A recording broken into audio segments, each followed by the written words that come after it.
3 octobre 2022. Amis téléspectateurs, merci d'avoir gardé votre position. Je suis ce soir avec Delphine Nonama, assureur et puis analyste politique. Bonsoir.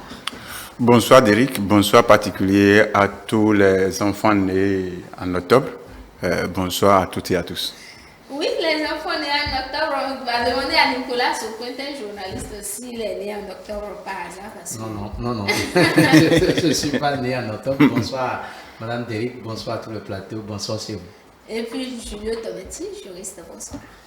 Bonsoir, moi je suis un enfant béni, je suis bien né en octobre. Ah d'accord, nous avons un enfant d'octobre parmi nous. Deux. Ah oui, ça fait deux Delphine et puis Julio a les anniversaires par anticipation. C'est la ligne d'octobre ici. C'est ça.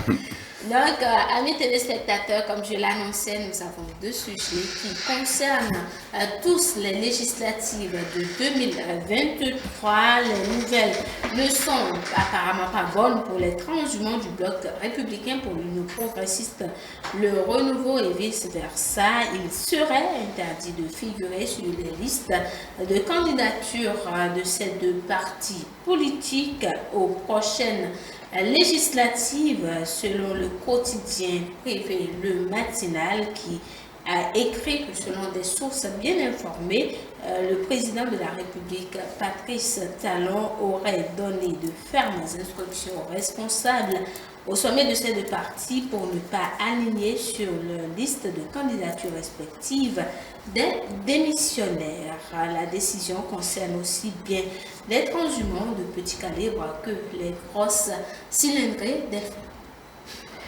Oui, merci Derek. Il faut commencer par dire, oui, c'est un organe de presse qui a publié cette information. C'est pas si c'est une analyse propre à l'organe ou si c'est réellement une instruction venant du haut, parce que nous savons que pour se cacher derrière certaines irresponsabilités ou en tout cas une incapacité d'assumer son choix, des fois on met tout sur le dos du chef, on dit c'est venu du haut, mais qui a vraiment dit, à quel moment le haut l'a vraiment dit, on n'arrive jamais à identifier. Mais si que cela soit vraiment venu du haut ou que cela soit une analyse simple du... Comme ce que vous proposiez d'ailleurs. Du journal, je pense que c'est de l'eau à mener à mon moulin, parce que ça fait partie de mes combats depuis 2019, puisque c'était déjà depuis 2019 que je proposais quand même quelque chose pour qu'on essaye d'encadrer un tout petit peu la transhumance opportuniste ou d'encadrer un tout petit peu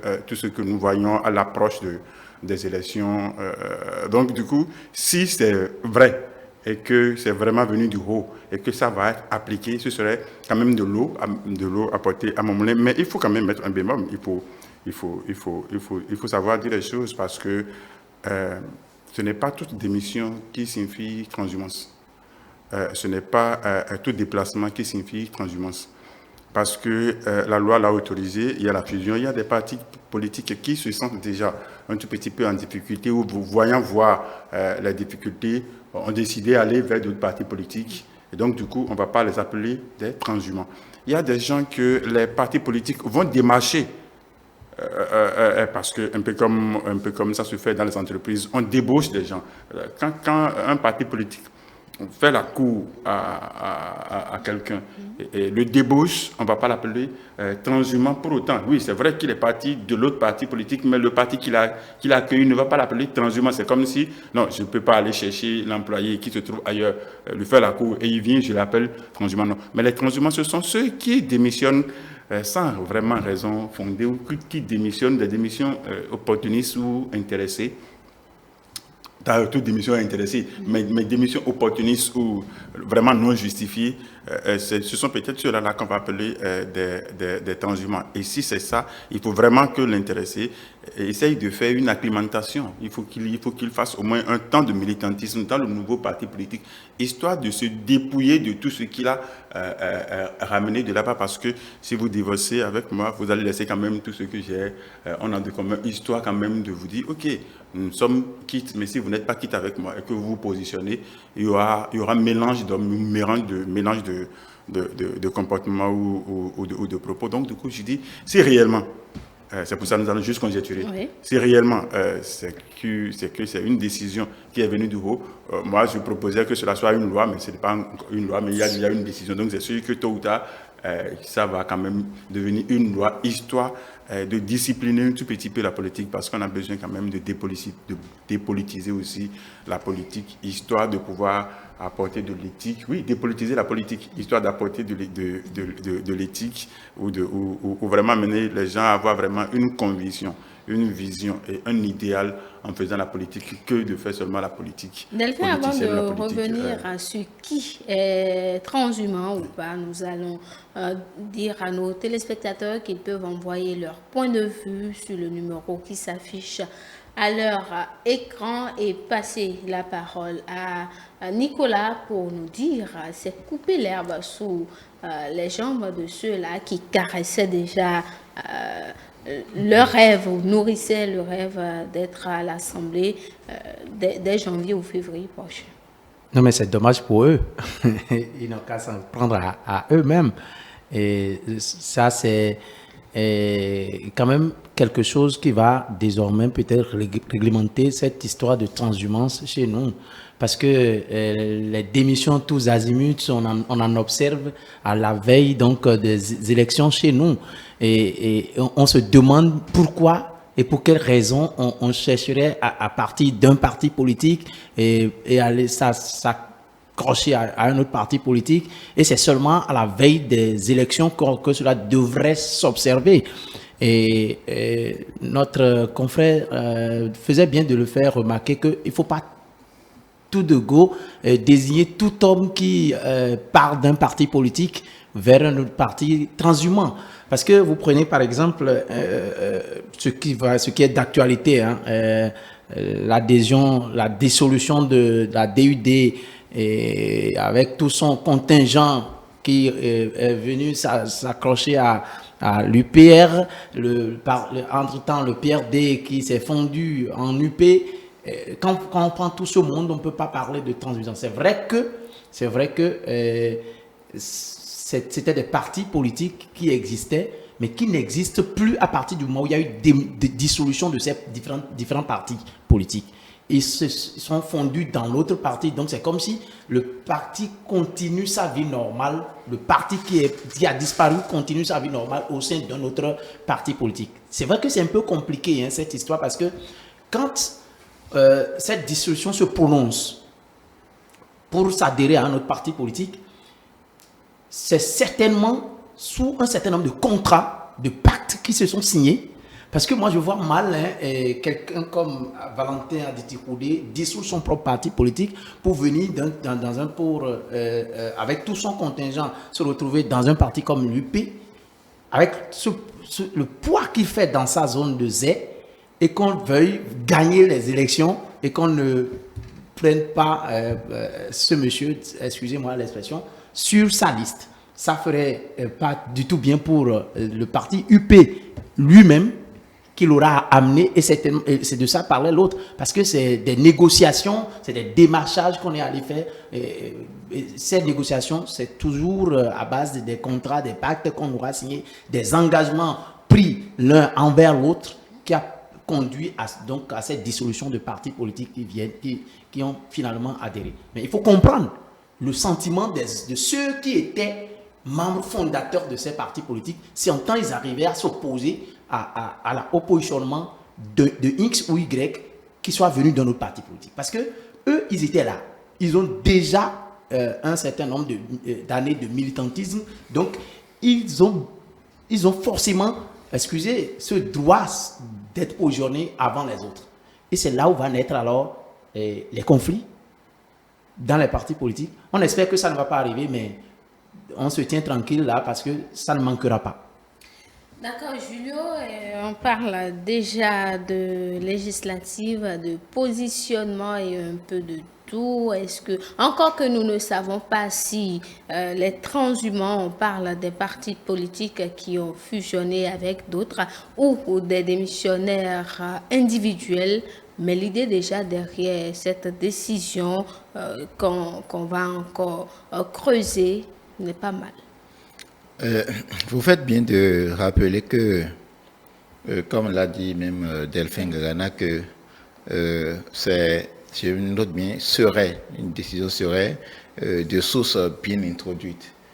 Je voudrais m'en tenir aux actes, parce que vous savez, pour moi, les partis politiques sont des organisations assez sérieuses pour que l'on ne prenne pas les dires d'un quotidien pour les coller, d'accord, aux décisions des partis. Les partis politiques ont une forme d'expression à l'endroit de leurs militants. Vous avez vu la dernière fois, lorsqu'il s'agissait par exemple à un parti politique de désigner, en fait, d'appeler ses militants à faire, comment dire, à manifester leurs intentions de candidature. C'est par un acte signé du premier responsable. Donc, jusqu'à preuve du contraire, nous n'avons pas vu un tel acte. Donc, on suppose que ce sont, comment dire, ce que certaines personnes auraient voulu, de cette manière, pour animer un peu l'actualité politique.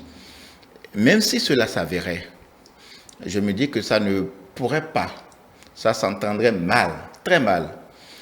Parce que quel que soit ce que l'on pourrait reprocher à la transhumance politique que l'on considère comme étant un travers en fait de la démocratie et de l'expression des libertés individuelles, les circonstances ne s'y prêtent pas pour prendre une telle décision.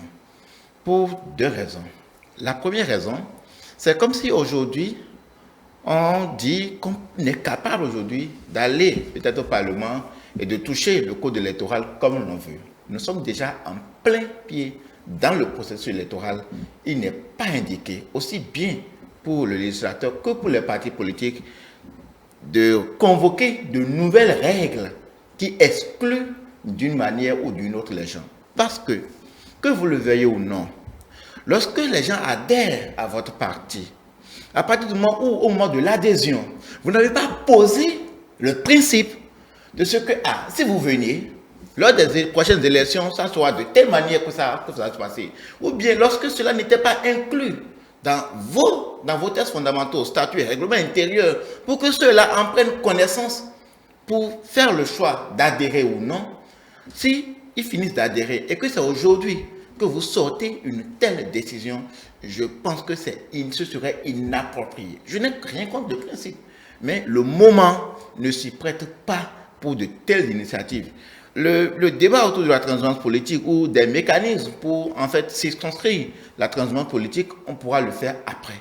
Mais aujourd'hui là, nous sommes en plein pied dans notre processus électoral et il n'est pas indiqué de prendre de telles initiatives parce que je considère qu'à l'heure où nous sommes, même celui qui était fondateur d'un parti politique et celui qui a obtenu son adhésion à ce parti politique aujourd'hui sont au même droit devant les textes. Et j'ai lu la dernière fois dans dans le communiqué que j'évoquais tout à l'heure d'un parti politique, il faut le préciser, Antoine ne prononçait pas bien le nom, c'est l'Union progressiste, le renouveau, et non UP, ou bien UP, le renouveau, non pas UPA, mais le refus ça, UP le renouveau, c'est la bonne prononciation. Et donc, les éléments pour, apprécier en fait ces intentions de candidature sont de trois ordres. On a dit c'est d'abord une étude sur, sur pièce, d'accord, une étude sur pièce, une étude sur place pour voir dans la commune, bien dans la circonscription électorale, quel est le jeu électoral et des arbitrages, d'accord, d'une équipe qui sera constituée. Il ne sera pas. Donc, dans cet arbitrage, on peut mettre tous les principes, mais on ne peut pas les ériger en règle. Ça ne peut être que des questions d'arbitrage, de concession de ci et de ça pour que l'unité soit atteinte. Parce que, rappelez-vous aussi, les partis politiques qui acceptent les adhésions à la veille d'une élection, c'est que ces partis politiques aussi recherchent quelque chose. Ce n'est pas que l'individu, l'acteur politique qui vient d'un parti politique, obtient tout ce parti lui-même, il en apporte quelque chose. Et le parti politique attend quelque chose de lui. Et le parti politique compte même sur lui pour avoir de très bons suffrages dans telle ou telle localité. Et donc, dit aujourd'hui qu'on va mettre des dispositions pour exclure un certain nombre de personnes appartenant au parti politique, parce que je dis appartenant. que vous ayez adhéré aujourd'hui ou que vous ayez membre fondateur, vous avez les mêmes droits et devoirs envers le parti politique. Donc, pour moi, le moment ne se prête pas pour faire du débat sur la transhumance politique. Delphin. Oui, le moment ne s'y prête pas, ce n'est pas à nous de le dire, c'est la belle preuve que nous sommes juste en train de conjecturer parce que jusqu'à la date d'aujourd'hui, nous n'avons pas la certitude, la confirmation de ce qu'une telle décision a été même donnée par une quelconque autorité. Et même si un tel souhait ou une telle instruction a été donnée par une autorité, cela, ce n'est pas une règle, ce n'est pas touché au code électoral, ce n'est ni touché à la charte des partis politiques. Ça, c'est juste une instruction d'une autorité qui estime que par rapport à ceux qui travaillent avec lui, lui veut que cela soit, parce qu'on n'a pas dit que c'est une instruction qui sera appliquée à tous les partis politiques du Bénin. On a dit juste à 2 partis politiques. On a bien spécifié 2 partis politiques. Est-ce vrai ou pas? Je n'en sais rien, nous n'en savons rien. Donc, c'est juste de la conjecture qu'on est en train de faire. Mais il faut noter que ce n'est pas une règle, ce n'est pas un changement apporté ni au code électoral, ni à la charte des partis politiques. Oui, un parti politique peut décider de la façon c'est pas, par laquelle il veut organiser ces choses. La belle preuve est que pour demander à ce que même tout le monde, tous ceux qui se sentent militants ou qui ont la capacité, qui se disent il y a la capacité de compétir dans le cas déposé, mais les autres partis ne l'ont pas fait ainsi. Ça, c'est propre à l'UP.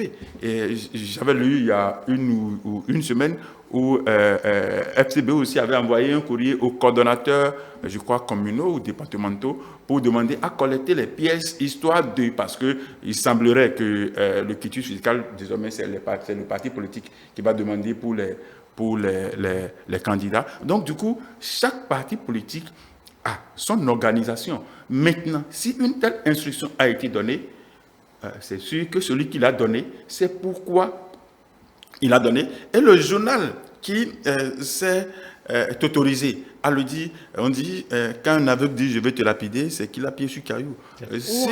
Si le journal ne... C'est vrai que le journal, je n'ai pas lu totalement l'article, mais je n'ai pas vu quelque part où le journal a dit, c'est le président tel qu'il a dit. Il dit, l'instruction vient du haut. C'est pour ça que j'ai dit, n'est-ce peut-être pas l'échappatoire que les gens trouvent, histoire, ou c'est même juste un ballon d'essai qu'on a lancé, histoire de... Parce que vous allez constater qu'on a mis des photos à la une de l'article. Donc, c'est comme si ça va directement vers... Est-ce que c'est un truc téléguidé de très loin ou un truc téléguidé de très proche ou donc, il y a beaucoup de ou. Donc, c'est pour ça, nous n'allons pas rester péremptoires, nous n'allons pas rester trop tranchés sur ça. Donc, on va dire, si c'est vrai, alors ça peut donner telle et telle chose. Mais si c'est faux, ça peut donner telle et telle chose. Mais la seule chose, c'est que, même si c'est une instruction, ça ne peut pas être appliqué à tout le monde. La belle preuve est que, je l'ai dit, et il vient aussi de le dire, un parti qui fusionne, c'est que l'autre parti n'existe plus. Donc, si je ne suis plus de l'autre parti politique, on ne va pas m'appeler transhumant. Parce que je ne suis plus de là-bas, parce que mon parti politique n'existe plus, mon parti travaille réellement avec tel parti. Donc, je ne suis plus un transhumant. Et quelqu'un qu'on est venu débaucher vous dit, viens, on ne va pas l'appeler transhumant. Donc, c'est pour ça que je dis, est-ce que c'est une action ciblée? Parce qu'on a mis 3 ou 4 photos. Et quand on regarde, on sait. Donc, du coup, c'est pour ça, même si c'est une décision, si c'est une instruction, oui, on n'a rien à faire contre ça. Mais la seule chose, c'est que le débat de la transhumance, que cela se fasse maintenant ou après, mais il faut même combattre le fait quand il est saut. Il faut que cela se fasse maintenant, histoire d'attirer l'attention encore des gens sur ça, pour que demain, si c'est qu'il faut légiférer, qu'on y pense, pour que cela ne soit plus « oh non, on ne l'avait pas dit, on ne l'avait jamais entendu ». On va quand même dire, les gens l'ont suffisamment dit. Donc, du coup, c'est entré dans la tête. Et c'est vrai que quand je finis de parler, je reviens toujours sur ces points temps. 2023 va passer. Et après 2026, c'est 5 ans. Donc, le débat aussi va changer, ça va aussi évoluer. Mais pour le moment, c'est ça l'actualité, donc on ne peut pas ne pas parler de ça. Et puis, ceux qu'on appelle les transhumants, c'est vrai que ceux qui quittent, on l'a toujours dit, tout le monde ne peut, beaucoup sont appelés, mais tout le monde ne sera pas utilisé. Rien ne prouve que eux tous, je suis sûr que les gens qui viennent aussi ne vont pas dire je viens aujourd'hui, on me positionne. Non, quelle que soit la cargaison que vous amenez, il y a quand même un arbitrage, il y a un travail à faire. Et donc il y a des gens qui se positionnent pour autre chose. Parce qu'on l'a dit, le positionnement n'est pas que sur la liste électorale, mais le positionnement, c'est aussi dans l'administration, le positionnement, c'est aussi dans notre administration. Qu'est-ce que je veux dire dans les institutions. Dans les institutions. Donc, le positionnement, c'est à plusieurs endroits. Nicolas, est-ce que ce n'est pas un manque à gagner, par exemple, pour les partis politiques? Ça, je le disais tout à l'heure, parce que vous n'invitez pas quelqu'un, ou bien vous n'acceptez pas l'adhésion de quelqu'un comme Valentin Aditi-Houdé pour dire non, il est un transhumant, ou bien il est quoi, et vous le laissez sur le carreau, disant que oui, nous avions des poids, et puis nous avions ci, nous avons ça, pour laisser quelqu'un comme ça. Non, c'est une perte énorme. Donc, je suis sûr que les partis politiques à qui cette décision s'adresserait, si cette décision s'avérait réelle, ne prendront pas un certain nombre de risques, parce qu'ils l'ont accepté, ils ont accepté cela parce qu'ils pensent à quelque chose, ils savent que ceux-là ont quelque chose à apporter à leur parti politique. Maintenant, le débat sur la transhumance, il faut se poser la question, est-ce que la transhumance, d'abord, au plan politique, comme on le dit là, est-ce que c'est une mauvaise chose? Est-ce que c'est moralement inacceptable? Pour moi, c'est une question de liberté politique. Ça, en tout cas, les opinions peuvent varier. Hein. C'est une question de liberté politique. Donc, si je me retrouve avec X aujourd'hui et que je constate que peut-être même qu'il y a eu changement, virement d'idéologie, et que ce pourquoi nous nous sommes entendus pour créer le parti politique, on constate visiblement que on n'est plus sur cette ligne-là. Je suis libre de dire non, je ne peux plus continuer avec ce parti-là. Je vais peut-être me retrouver ailleurs. On a vu des gens qui ont démissionné d'un parti politique et qui ont pris suffisamment de temps avant de désigner X ou Y comme parti politique auquel ils adhèrent désormais. Donc, ce n'est pas une mauvaise chose en tant que telle, c'est une question de liberté politique. Vouloir aller même au débat, pensant qu'un jour il faut l'interdire, je crois que c'est une question, c'est là encore une cette sorte de restriction de liberté politique. Je crois qu'en élaborant le code électoral, ceux qui l'ont fait ont suffisamment pensé à la chose, sinon on aurait pu interdire, parce que quand le chef de l'État venait et qui prônait des réformes politiques, c'était pour réduire un certain nombre de choses. C'était pour faire en sorte que nous n'ayons plus les clans de partis politiques comme on en avait. Et sur ce plan, on a réussi quelque chose par le système partisan qui est mis en place. Maintenant, de là à dire qu'il faut tout supprimer jusqu'à penser à ce qu'un jour on fasse le débat d'amener les gens à ne plus partir d'un parti politique. C'est une question de liberté politique selon moi. Vous m'excusez, il faut qu'on rectifie quelque chose. Aucune décision ou aucune instruction à la date d'aujourd'hui n'a dit que personne n'a le droit de démissionner ou personne n'a le droit d'adhérer. Ça, c'est une liberté donnée à tout le monde et personne ne s'oppose à ça. Et jusqu'à la date d'aujourd'hui, personne, même l'instruction dont on parle, n'a pas dit vous n'avez pas le droit de démissionner. Mais on dit juste si vous démissionnez. Dans la vie, tout a une condition. Vous faites ci, c'est que vous faites ça. La démocratie a même une exclusion. On dit juste vous êtes libre de démissionner, mais si vous démissionnez, ça aura des... et encore si. C'est pour ça que je dis si. On dit si vous démissionnez, ça aura des conséquences. Mais ne veut pas dire vous n'avez pas le droit de démissionner. Mais l'autre chose, c'est cette fixation sur Aditi-Houdé que je veux juste noter. Pourquoi Aditi-Houdé? Non, le parti DUD n'est pas seulement Aditi-Houdé. Le parti DUD, c'est un ensemble de personnes. Certes, c'est Aditi-Houdé qui se trouve être le chef. Mais le seul parti, ce n'est pas le seul parti qui a fusionné avec UP Le Renouveau. Il y a PRD. Il y a déjà aujourd'hui, il y a... il ne s'est pas fusionné... comment dire? Avec UP. Non, c'est pas fusionné. UP et PRD se sont fusionnés. Bon, ok, d'accord. Tout compte fait, il y a une nouvelle entité. Voilà. Il y a PRD ne s'est pas fusionné dans l'UP. C'est à cet ensemble-là que les autres viennent se greffer. Voilà, merci. Donc, déjà aujourd'hui, je crois, il y a le Bénin en route qui qui déclare aussi sa fusion ou son adhésion ou je ne sais quoi. Donc, il y a PL, il y a LNA, donc il y a beaucoup de partis politiques. Mais ce qu'il faut remarquer, ce qu'il faut noter, c'est quoi? Il a dit, le PRD, au moment où faisait leur mariage à Porte-Nouveau, Maître Hongbeji a dit quelque chose. Je n'ai pas lu votre accord, je n'ai pas lu les clauses, je n'ai rien ajouté, rien retranché, parce que pour moi, oui, il y a l'accord, mais ce qui tient, c'est quoi? La parole donnée. Il a dit, la parole donnée, ce n'est pas ce qui est écrit, mais c'est ce que nous nous sommes dit. Nous nous sommes dit quoi? Est-ce que... Donc, ce qu'on est allé chercher, c'est sûr qu'on leur a dit quelque chose. Et travailler dans un parti politique, ce n'est pas seulement être positionné sur une liste qui est le gain.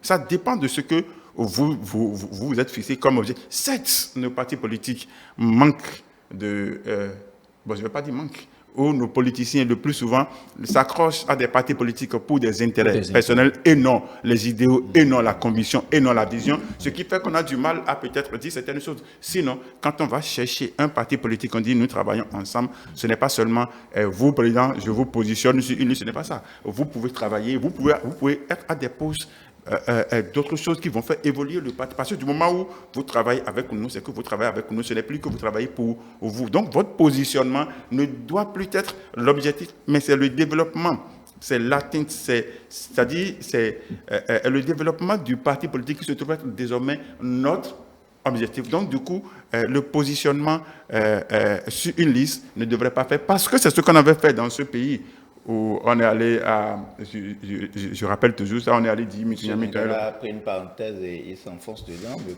président de mon temps de parole. Ah oui, donc nous allons laisser Julio aussi, parce que Delphin est en train de revenir sur ce que vous disiez, on ne peut pas interdire aux gens de faire ce qu'ils veulent, c'est la démocratie. Oui, c'est bien, c'est la démocratie. Moi, je ne fais pas un procès personnel à la transhumance, parce que vous savez, la transhumance, dans son même thème, c'est une expression empruntée, comment dire, au milieu pastoral, un groupe de bêtes qui va vers des pâturages un peu plus favorables, de cette façon. Donc, il y a un intérêt personnel dedans. La transhumance politique se matérialise véritablement dans notre contexte-là, par le fait que c'est ça qui fait en fait le travers. Parce que je considère que les gens peuvent démissionner. Je ne suis plus en phase avec mon parti politique. Si je dois démissionner d'un parti, je dois avoir des raisons. Je dois motiver. Je ne suis pas obligé, mais obligé envers l'opinion, d'accord, de motiver les raisons qui ont fondé ma démission. Mais ici, qu'est-ce que vous entendez? Pour des raisons de conviction personnelle. Vous entendez seulement conviction personnelle. Et quand vous entendez conviction personnelle, ça veut dire pas autre chose que intérêt personnel. Ça veut dire qu'il n'y a pas véritablement d'objectivité autour de la décision de la démission. Sinon, s'il y en avait, et les rares qui en ont exprimé ce pourquoi ils ont démissionné. Il y a eu, un aspect la dernière fois au sein d'un parti politique qui voulait fusionner. Il y a un membre influent qui dit que lui n'est pas d'accord. Et sur cette base, on peut démissionner et on ne prendrait pas celui-là pour un transhumant. C'est une question de principe sur lequel il n'est pas d'accord, on le comprendrait. Mais quand vous le dites, nous démissionnons parce qu'il y a tel leader qui a pris telle voie aujourd'hui et nous-mêmes, après ce moment-là, ça veut dire que nous n'avons pas de conviction propre, nous nous comportons carrément, comme j'ai dit tantôt, en empruntant l'expression pastorale, nous nous comportons non pas comme des transhumants, comme des troupeaux.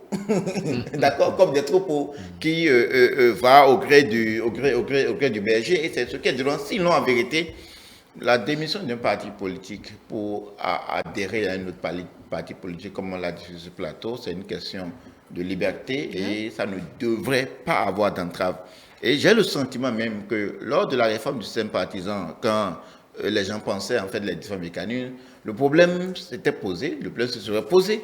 Et on n'a pas pu trouver de mécanisme pour le mettre en œuvre sans, d'accord, mettre en mal ce qu'on a dit tantôt, les libertés fondamentales. C'est pourquoi lorsque les questions de transhumance ont commencé, on a commencé par chanter l'échec de la réforme du système partisan. Alors que la réforme du système partisan n'a pas pour finalité d'annihiler tout,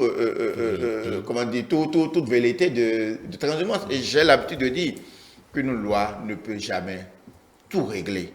C'est d'abord le comportement des hommes et ce que la société impose aux acteurs. Je dis que nous sommes dans une société très complaisante. Que vous soyez qui que ce soit A ou B, changer de figure comme vous le changez, vous avez toujours votre électorat qui est acquis à votre cause. Ça veut dire que l'électorat même, c'est un problème d'une certaine façon. En fait, qu'est-ce que nous suivons finalement? Et beaucoup d'acteurs politiques vous diront, lorsque vous parlez des questions d'idéologie au sein des partis politiques, comment vous voulez avoir d'idéologie lorsque les électeurs eux-mêmes n'ont que faire de vos idéologies, mais en plus repèrent les personnes. Et donc, vous ne pouvez que faire le jeu des acteurs et non la politique d'idéologie. Quel Béninois, fondamentalement, combien de Béninois, je ne dis pas quel, ce serait une insulte aux Béninois, combien de Béninois, parce qu'il y a forcément certains, combien de Béninois vont aux urnes voter pour une conviction ou un programme politique véritablement? Je ne vois pas cet élément-là peser véritablement dans la balance, que ce soit élection présidentielle, communale ou législative, je n'en vois pas. Donc, comme quelqu'un le dit, je suis leur chef, donc je les suis. Les acteurs politiques suivent leur population, suivent leur électorat, et c'est ce à quoi nous assistons. Oui, Nicolas, l'électorat constitue également un problème selon Julio. Ah oui, la dernière fois, nous avions souligné un fait qui devrait normalement être mis en œuvre pour que la réussite du système partisan soit une réalité. Au fait, nous avons parlé de l'éducation à la base par rapport au militantisme. Au fait, qu'est-ce que nous voulons? Que les électeurs à la base eux-mêmes aient ce qu'on appelle une idéologie qui cherche à défendre. Il se peut même que celui que vous appelez leader et qui, puisque l'expression transhumant dont on parle même là, au fait, ça a une connotation mauvaise lorsque on l'applique en politique. Justement, ceux qui ont parlé, ceux qui ont instauré ce thème-là dans la politique, ils n'ont pensé qu'à ce fait que ces gens-là vont à tout va, où se trouve leur intérêt. Ils ne pensent véritablement pas à une conviction donnée.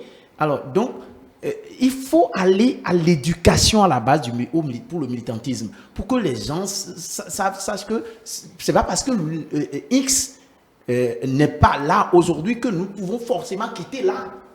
Est-ce que ce qu'il défend et qui fait qu'il démissionne de X parti pour Y, est-ce que ça répond à nos convictions? Est-ce que ça répond à ce qui permet aux uns et aux autres, nous qui le suivons, dans la masse que nous formons là, est-ce qu'il y a quelque chose qui nous propulse en avant et par conséquent propulse tout le pays en avant? C'est de ça il est question. Il ne faut normalement pas adhérer à un parti politique seulement parce que le X que nous avions toujours suivi va là-bas. C'est peut-être parce que, comme le dit Julio, oui, généralement c'est le cas. Quand on démissionne pour des convictions personnelles, donc sans pour autant évoquer des raisons valables de sa démission, oui, on comprend tout de suite que c'est l'intérêt qui prévaut à ce niveau-là. Il va falloir donc que les militants des différents partis, à la base même déjà là, qu'on ait cette formation pour que nous ne soyons pas, parce que quand il s'est démissionné, il s'en va avec tous ses membres. Est-ce que là où il va là répond à nos ambitions, à nos convictions? C'est de ça il est question. On a parlé de ça la dernière fois, madame. Je crois que c'est beaucoup plus là, il faut insister. Que nous soyons à dire, parce que le thème est désormais désigné, hein, transhumant, ça va se répéter, quelle qu'en soit la connotation qu'on lui donne. Cependant, il faut pouvoir dire à nos citoyens, à nos compatriotes que oui, quand vous suivez X, pas parce que lui, quand il descend, il vous farote avec des billets, pas forcément parce que quand il descend, vous avez les bières que vous pouvez siroter, non pas parce que sur le champ vous avez non. Est-ce que ça permet à notre localité de se développer? Ça permet à la jeunesse de notre localité, bon, pourquoi pas de tout le pays, de vivre au lieu de survivre. Delphin. Il faut nuancer, il faut toujours expliquer. Madame Déric, présentatrice de Sage 18, est acceptée à E-Télé, elle est libre de démissionner, elle est libre de travailler, mais porte les verres de E-Télé. Vous démissionnez, vous nous déposez nos verres. Ne veut pas dire que vous n'avez pas le droit de démissionner, que vous n'êtes pas libre de démissionner. Vous démissionnez, mais notre outil de travail, vous nous remettez ça.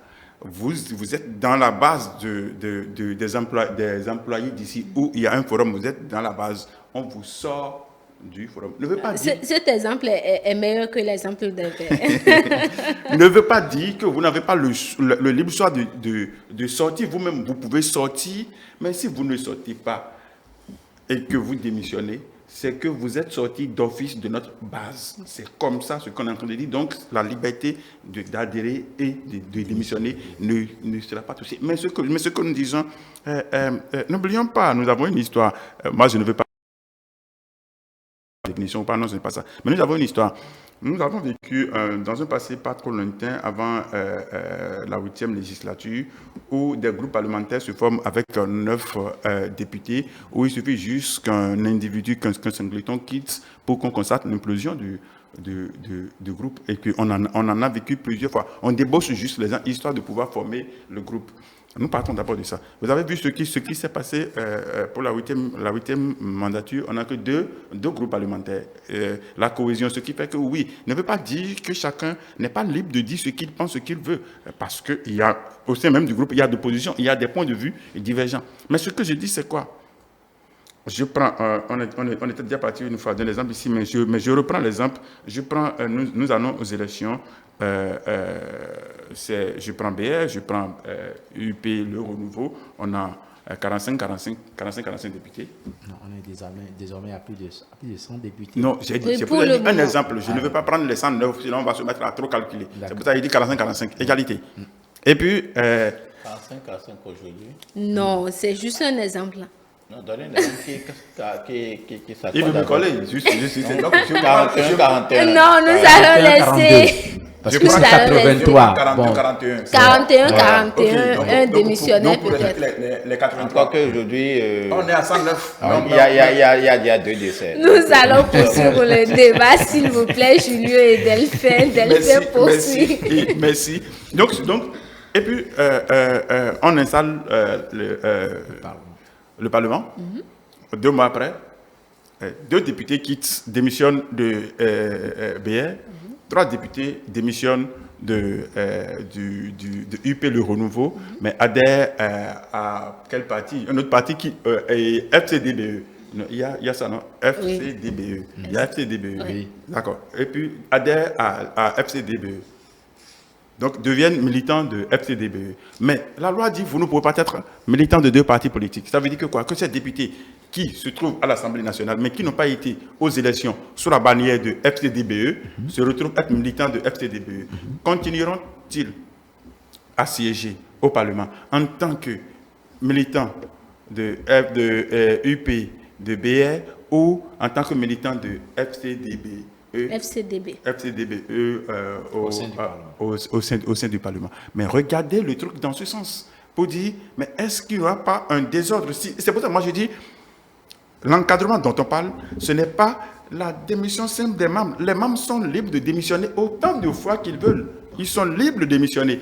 Mais ceux qui ont le mandat du parti politique, ceux qui sont les choisis, parce que désormais c'est une élection de liste, est-ce qu'il ne faut pas éviter que de tels désordres s'installent pour que on dit l'homme prudent voit le mal de loin. Ce n'est pas quand on a fini par crever votre œil que vous allez dire hey, faites doucement. Il faut faire doucement. Il faut le dire autant de fois pour éviter qu'on creve l'œil que de se taire et avoir d'abord l'œil parti pour se mettre à aller. Oui, nous allons lire quelques messages des internautes. J'aimerais savoir ce qui est à l'origine des départs brusques et à tout moment de ces grands leaders politiques. Un autre qui dit ces mariages politiques vont accoucher des discordances lors du positionnement. C'est signé Xavier Attanro. Poursuivez. Que mariage, il y a toujours de discordance, même s'il n'y a pas mariage, il y a donc du coup, s'il y a démission, il n'y a pas de démission, il y aura discordance. Mais maintenant, qu'est-ce qui justifie les démissions? Ce sont les démissionnaires qui pourront donner les vraies raisons de leur démission, parce que je l'avais dit ici, quel que soit ce que vous faites, quand une femme veut vous quitter, elle aura toujours une raison pour vous quitter. Donc, quand il y aura démission, les raisons peuvent être fondées ou infondées, mais c'est que c'est une raison pour l'intéresser. C'est pour ça qu'on dit, oui, vous êtes libre de partir, mais quand vous nous représentez, vous partez, mais vous n'allez plus continuer à nous représenter. Mais on ne vous dit pas, vous n'allez pas partir. Vous partez, mais c'est que vous n'êtes plus notre représentant. C'est aussi simple que ça. C'est votre proposition, oui, on écoute Julio. Non, je veux dire deux choses sur ça, sur cette question-là. Vous savez, je prends le cas, l'exemple qu'il a pris de parlementaire. Le parlementaire élu, d'accord, représente la nation. Et non son parti politique. Même pas ça, c'est la constitution électorale. Et la loi a bien fait même de préciser à la fin de l'article 43 que tout mandat impératif est nul. Je relis. Ils sont éligibles deux fois. Chaque député est le représentant de la nation tout entière. Tout mandat impératif est nul. À partir du moment où les électeurs accordent leur suffrage à l'élu, il est élu, il devient élu de la nation.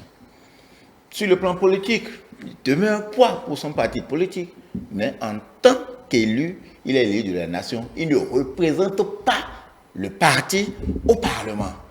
Il ne représente pas sa circonscription au Parlement. Il représente la nation tout entière. Et de ce point de vue, on ne peut pas dissocier l'élu de son mandat parce qu'il aurait quitté son parti politique. Et sur un plateau ici, je l'ai dit, que cette question-là, la loi a bien fait de le régler, a fait la part des choses. Que nous prenons aussi bien le code électoral que l'achat des partis politiques. Ce qui est prévu, c'est quoi? Lorsque l'élu démissionne, par exemple, il continue d'être élu. Mais le parti politique dont il est issu, devant les institutions, continue de bénéficier du fait qu'il soit élu du parti politique jusqu'à la veille, jusqu'au lendemain de l'élection prochaine. Ça veut dire quoi? Si aujourd'hui, l'UPR, le Renouveau, a peut-être 45 députés et le BR en a 38, même si aujourd'hui tous les membres, tous les députés BR quittaient BR pour l'UP, le Renouveau, devant les institutions de la République et relativement au financement des partis politiques, il sera toujours considéré jusqu'à la prochaine élection législative que l'Union progressiste a 45 députés et que le BR en a 38. Donc, il continue d'avoir les bénéfices du nombre d'élus. Mais l'élu garde toujours, en fait, la possibilité de rester dans le parti ou bien de le quitter. L'élu reste accroché à son poste. C'est pourquoi on parle de déclaration de candidature. Les déclarations de candidature pour les élections législatives sont individuelles. À part la suppléance, il n'y a rien à faire. Parce que l'autre chose qu'on pourrait considérer et qui pourrait être véritablement un obstacle, à voir dans certaines circonstances, si l'élu, à un moment donné, peut-être que c'est lui qui a des positions objectives, contrairement peut-être aux responsables de son parti politique, cela peut rapidement le pousser à la porte. Et en le poussant à la porte, c'est quoi? On lui retire son mandat. Ce serait plus catastrophique que ce à quoi nous assistons maintenant. Je voudrais que nous retenions, en fait, qu'en termes d'élus, que l'on soit même élu local, élu communal, élu parlementaire, à partir du moment où on est élu, il y a un détachement vis-à-vis du parti politique. Sinon, on ne peut pas être élu d'une localité, on ne peut pas être élu d'un truc là et ne répondre que devant le parti politique. Non, on répond dans la localité, on répond dans la circonscription au Parlement et on répond en tant que conseiller communal ou en tant que maire de cette façon.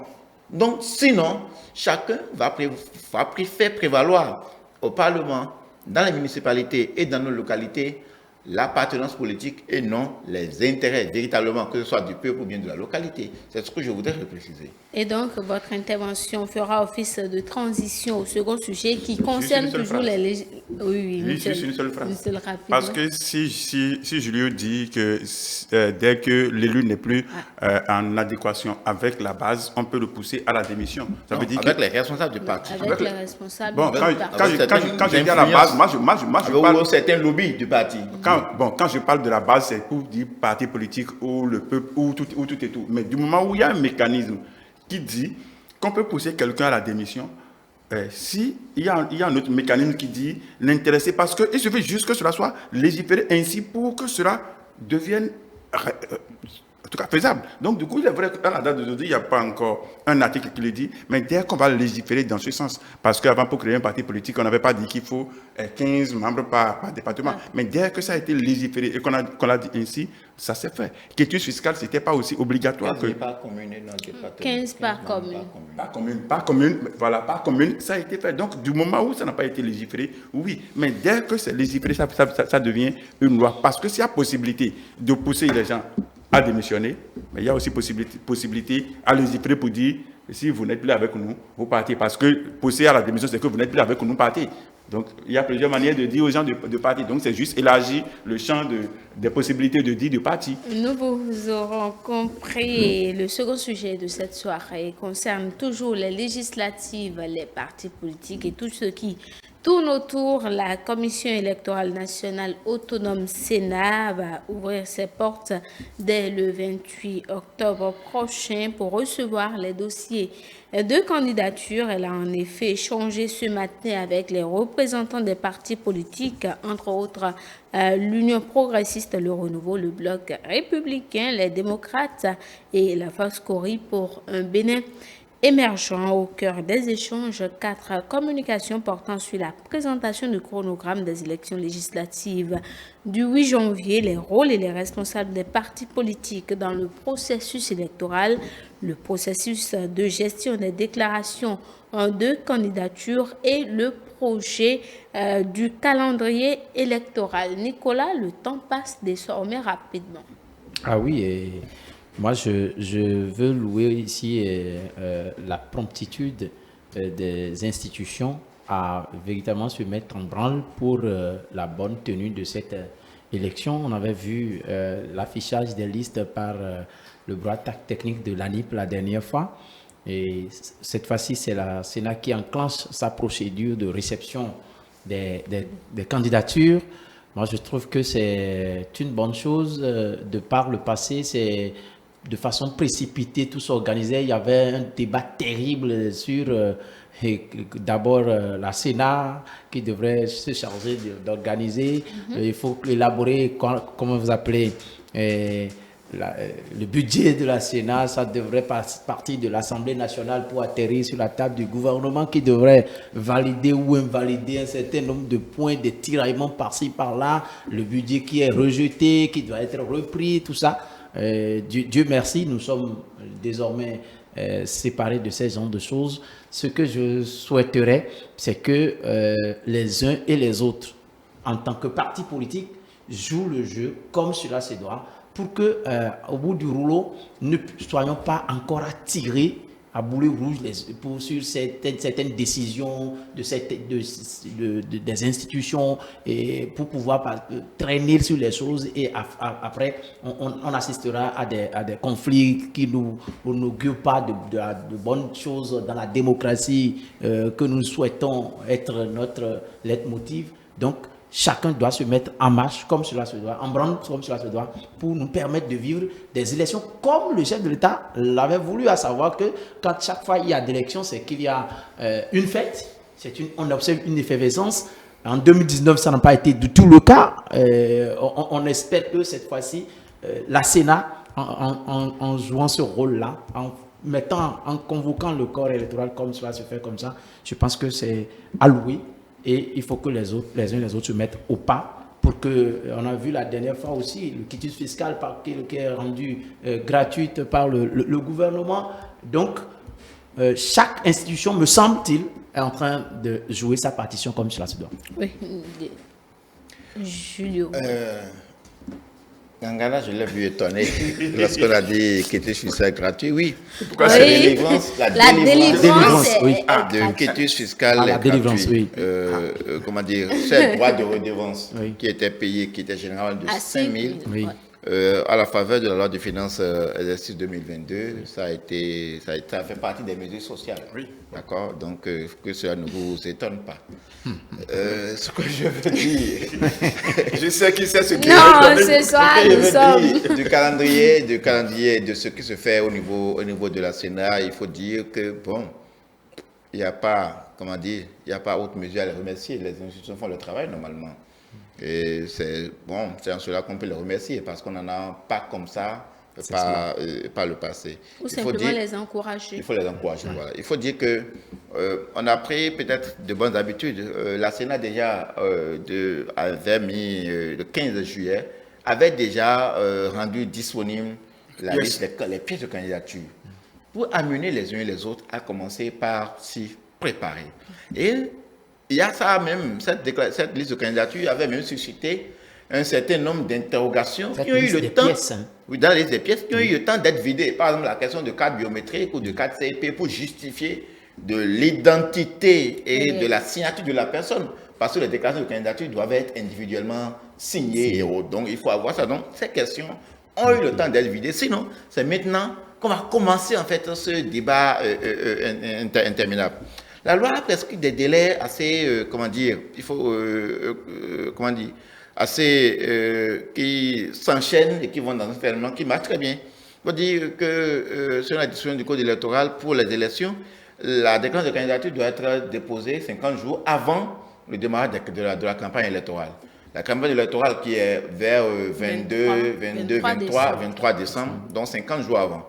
Lorsque la déclaration de candidature se fait 50 jours avant, la Sénat dispose de 7 jours, de 8 jours, d'accord, pour l'étude et pour faire les observations éventuelles, d'accord. Et les candidats à leur tour disposent, à partir du moment où les observations sont formulées, disposent de 3 jours, de 72 heures pour se mettre à jour, ou bien pour compléter, ou bien pour, en fait, que leur dossier soit véritablement à jour pour être compté comme candidat. Et donc, lorsqu'on prend tous ces délais-là, on voit qu'approximativement, la Sénat a besoin d'un peu plus de 2 mois pour gérer les questions de déclaration de candidature et autres jusqu'à la veille de la campagne et du démarrage de la campagne électorale. Donc, dit aujourd'hui que ouvrir le truc là pour le temps fin, c'est pour le 28 octobre, donc c'est un très bon agenda, un très bon calendrier qui permettra que on a le temps de déposer, on a le temps de faire les observations, on a le temps de compléter, on a même le temps de faire des recours éventuels devant la Cour constitutionnelle, parce que, oui, il faut le rappeler, un candidat qui serait recalé pour défaut de pièce d'industrie, bon, pour quelque motif que ce soit, peut saisir la Cour constitutionnelle s'il estime, d'accord, que la Sénat n'est pas dans ses droits. Donc, cela laisse tout le temps pour que, à la veille des élections, on ne soit pas en train de réfléchir à dire est-ce qu'il ne faut pas prolonger. Encore que la Cour constitutionnelle, sur la base d'une saisine, avait déjà, et c'est ce qui nous mène dans cette ambiance c'était depuis janvier 2022,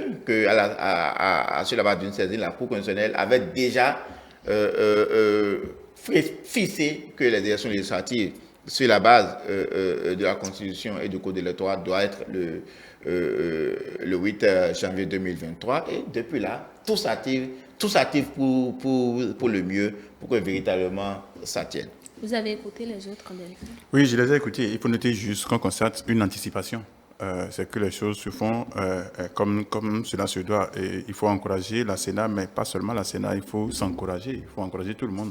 Parce que oui, ce n'est pas un travail de la Sénat seule, c'est un travail des médias, des hommes des médias, c'est un travail des réseaux sociaux, c'est un travail de tout le peuple béninois, parce que c'est l'envie, c'est la volonté exécutée de la nation, parce que quand ça ne va pas, tout le monde crie. Donc du coup, les gens ont pu tirer leçon de nos échecs répétée, histoire de rendre un peu plus perfectible les choses. Certes, c'est la volonté de quelqu'un, mais pas seulement sa volonté, parce que sa volonté, oui, c'est une énergie c'est une énergie commune qui anime sa volonté et que cela se fait, parce que vous allez constater. En métaphysique, c'est ça. C'est ça. Donc, je ne vais pas le développer. Donc, du coup, vous allez constater que avant, des informations pouvaient faire des jours avant d'être connues de tous, mais aujourd'hui, si vous ne savez pas faire, l'information sortira même avant que vous-même vous ne finissiez de rédiger l'information. Ça veut dire que déjà votre doigt n'a pas encore fini d'écrire, mais l'information est déjà. Donc, ça a contribué à ce que les choses bougent un peu plus. Mais je veux juste faire un constat et que je ne sais pas pourquoi. Pour les partis présents à la séance, je n'ai noté que 4 partis. Mais nous avons près d'une dizaine de partis politiques. Est-ce à dire que des gens ont été appelés, n'ont pas répondu, ou c'est spécifiquement ceux-là qu'on a appelés, ou parce que ce n'est pas... Je le dis juste comme ça, je constate juste que c'est 4 partis politiques. Qui ont été cités par le journal, peut-être. Justement, donc c'est pour ça que je suis en train de dire, c'est pour ça que je disais, est-ce que c'est le journal qui l'a fait ainsi, si c'est le journal, ou si c'est réellement comme ça, parce que si les autres y était, quel intérêt le journal aura à faire la liste et laisser tous les autres Peut-être que le journal a considéré que ce sont les grands partis du pays. Ça ne se décrète pas, ça se vit peut-être après. Et l'autre chose, bon, ça c'est passé, mais l'autre chose est que ce travail qui se fait, c'est il faut que le résultat donne la même chose. Il est vrai que nous allons vivre un autre 2019, mais pas avec la même couleur de 2019. C'est une fête, et ça, ce n'est pas seulement le chef de l'État qui l'a souhaité, qui le souhaite, c'est le souhait de nous tous, parce que chaque fois on dit les élections, c'est une occasion de réjouissance. Et c'est pour ça que je dis, il y avait un attelage qui avait été concocté en 2020, histoire de faire participer même la société civile à la Sénat pour crédibiliser un tout petit peu. Je ne sais pas, je n'ai pas entendu ça cette année, mais je dis, il faut que la communication bouge. Il faut que l'échange soit d'une façon permanente, histoire de ne pas laisser des zones d'ombre, de ne pas laisser des questions, c'est-à-dire des questions non abordées persister. Donc du coup, il faut que ces genres d'échanges se fassent, mais il faut associer tout le monde. Il faut inviter même les gens avant qu'ils ne viennent pas. Et il faut associer tout le monde de sorte que demain, quand on aura le résultat, on va dire ouais, non, mais on a beau crier que si, que ça, mais finalement, le résultat, c'est ce qu'on a, et que c'est peut-être la confirmation de la 7e mandature qu'on a, de la 8e mandature qu'on aura encore à la 9e mandature. C'est juste un truc comme ça. Donc, du coup, moi, je souhaite que cela soit un travail commun, un travail collectif, un travail de nous tous, même ceux qui ne sont pas d'accord, qu'ils soient suffisamment invités pour qu'on puisse dire, ah ouais, on a tous été témoins de ce que vous avez été invités, pour que cela ne soit pas encore une histoire d'exclusion. Même la démocratie est une exclusion, ce que les gens oublient. Donc, exclusion, oui, la démocratie est une exclusion. Un choix est une exclusion, c'est que vous avez laissé quelque chose d'autre pour prendre quelque chose d'autre. Donc, l'exclusion, c'est la vie même qui est une exclusion, quoi. La dernière chose ou le dernier point que nous allons aborder lors des échanges à la Sénat, les partis politiques ont réaffirmé leur volonté d'œuvrer pour les élections législatives apaisées, libres et inclusives, Nicolas. Ça, c'est une très bonne nouvelle. Non, mais ce qu'on a vécu en 2019 n'était pas ce que, en tout cas, n'était pas gentil de la part de tous les Béninois. Et il faut conjuguer cela dans le passé, et comme le disait l'autre, il faut véritablement tirer leçon de ce qui s'était passé pour organiser désormais des élections dans l'effervescence qu'on a toujours souhaité, qu'on a toujours voulu. C'est vrai que, comme le dit le confrère tout à l'heure, c'est l'énergie commune qui pousse le chef de l'État. Il cite comme ça implicitement Hegel, je suis d'accord, mais au fait, il a eu d'abord une volonté au sommet, et cette volonté, si elle se concrétise parce que le chef de l'État aura beau chercher à ce que les choses aillent pour le mieux, quand les acteurs concernés eux-mêmes ne se mettent pas comme cela se doit, non, on va assister encore à des imbroglios, on va commencer encore par crier sur tous les toits, mais que les choses se mettent en ordre et que chacun joue son rôle, sa partition, comme cela se doit. Moi, je louais cela. Ce n'est pas un remerciement. Je l'encourage comme vous le demandiez. Donc, ce que moi je veux, cet engagement pris par les partis politiques, il faut qu'ils le respectent. Il faut qu'on soit de l'opposition que de la mouvance, qu'on fasse en sorte que, oui, nous soyons dans l'allégresse, dans la joie pour aller voter et que véritablement celui qui aura convaincu les populations puisse être élu.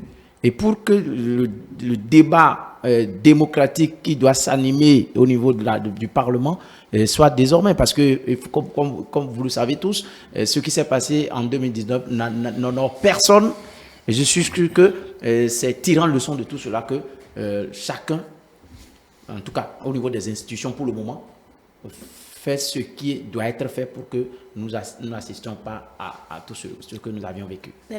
Oui, le débat démocratique a toujours eu lieu et continue toujours d'avoir lieu, même si en 2019, on avait eu juste un point noir, le débat démocratique continue toujours d'avoir, et c'est parce que le débat démocratique continue. C'est pour ça qu'on va aux élections en 2023 pour renouveler le Parlement. Parce que si le débat démocratique n'existait pas, on aurait dû déjà couper ça. Vous avez vu ce qui se passe au Burkina, vous avez vu ce qui se passe dans les autres pays. Oui, donc c'est parce que le débat démocratique existe que nos institutions continuent de fonctionner. Non, mais aujourd'hui, ce n'est pas le fait est que nos élections se tiennent. Dans le Parlement actuel, dans la 8e législature, dans l'opinion, ce n'est pas toujours évident qu'on pense que... Oui, qu'on pense... On n'a pas toujours cette perception de l'Assemblée qui est vivante. L'Assemblée ne devrait pas bouder. Non. Et au fait, que l'on sente que, comme par le passé, qu'il y a divers courants de pensée, et que non, on a comme l'impression qu'aujourd'hui, ça, ce n'est pas trop joli à voir. Et c'est pourquoi les institutions travaillent pour que tout le monde soit... C'est ça. Pour qu'on n'ait pas l'impression qu'on a été... Le cas que l'on soit exclu ou pas, les élections de 2023 vont peut-être nous amener à savoir si le débat démocratique continue toujours, même si ce que nous estimons, il parle de l'opinion. Oui, l'opinion, c'est... Moi aussi, j'ai mon opinion. Et mon opinion est que le débat démocratique se tient toujours la belle preuve que les choses fonctionnent. Mais l'autre chose, ce que nous faisons le plus souvent au Parlement, est-ce qu'il a dit impérativement qu'avant que cela ne soit démocratie, est-ce qu'au Parlement on doit avoir une opposition, c'est-à-dire un parti politique d'appelé d'opposition au Parlement? Non, parce que l'opposition peut se former au Parlement. L'opposition se forme même au sein de la mouvance, donc l'opposition peut se former au Parlement. La belle preuve est que pour la 7e mandature, il y a des gens qui au départ étaient opposants, mais tantôt ils sont devenus mouvanciers et vers la fin ils sont devenus opposants. Donc notre opposition à géométrie variable, notre opposition, donc du coup, et ce n'est pas parce que ça tempête au Parlement qui veut dire que ça marche. Ce n'est pas parce que il y a du bruit au Parlement que ça marche, parce que je n'ai pas dit que vous l'avez dit, mais je le dis juste.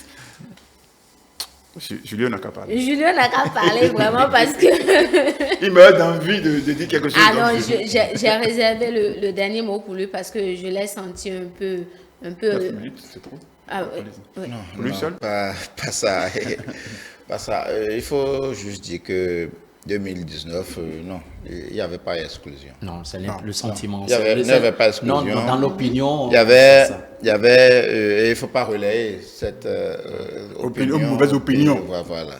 Il y a eu une difficile adaptation aux nouvelles réformes, il faut le dire. Parce que de 2019 à 2022, qu'est-ce qui a changé dans les tests? On a changé, donc moi je résume cela en une difficile adaptation des tests. Et tout ça nous a permis de corriger au mieux les choses. Et donc ce qui fait qu'aujourd'hui, en termes de responsabilité, les acteurs politiques, chacun sait rester dans son canevas. Et je voudrais rappeler, nous parlons tout à l'heure de la déclaration de candidature. Il y a un élément dont nous parlons tout à l'heure, le quitus fiscal, qui avait fait coller beaucoup d'encre de salive et qui participait de ce que nous étions en train de parler là. Par exemple, dans le code électoral, pour ce que j'ai lu, le quitus fiscal pour les candidats, lorsque vous formulez la demande, le directeur doit vous le délivrer au bout de 15 jours maximum. Si vous restez devoir éventuellement, on doit vous le faire savoir. Lorsque vous payez, dans les 72 heures, vous devez avoir votre quitus fiscal. Là, on ne peut pas faire plus que ça. Donc, ça a encadré chacun. Ce qu'au niveau de la Sénat, nous voyons ce qui est en train de se passer. L'ANIM, ce qui a été fait jusque-là. Et parlant de l'ANIM, en parlant de responsabilité, je voudrais m'assurer que tous ceux qui ont des intentions de candidature, ils ont pu vérifier, consulter et que leurs noms sont sur les listes électorales. Parce qu'avant d'être candidat, il faut être électeur. La loi l'a dit clairement. Il faut être d'abord électeur avant d'être candidat. Et nous l'avons dit, la liste des pièces, les conditions d'inéligibilité, il faut aller consulter la loi électorale et toutes les autres lois, même la loi pénale, dont les infractions qui emportent d'échéance de tel droit ou bien de tel autre. Je veux m'assurer que les candidats sont bien informés, sont bien sensibilisés par rapport à la chose. Si ce n'est pas encore le cas, ça devient donc aujourd'hui le rôle des partis politiques. Parce qu'il reviendra d'abord aux partis politiques, je les sens suffisamment responsables aujourd'hui, de faire le premier tri, d'accord, avant que la Sénat ne fasse le reste. Et le chef de l'État a dit quelque chose lors de la rencontre, après le rejet de certaines candidatures en 2019, la rencontre qu'ils ont eue, et il disait précisément à une observation que le président de l'Est-Parti, Pierre D. faisait, pour dire, bon, on peut avoir des individus dans l'autre qui déposent dossier ici, qui déposent donc des individus mal intentionnés, malsains, des délinquants, il a même dit. Le chef de l'État a dit, ah non, que c'est de la reste, non, vous acceptez des délinquants sur vos listes que vous avez dit, non, ça doit être de la responsabilité des partis politiques de tout faire pour que les vieilles habitudes ne reviennent pas. Parce que je me souviens encore très bien du schéma. Un candidat qui s'est retrouvé sur Moël Bénin et sur le PRD en même temps.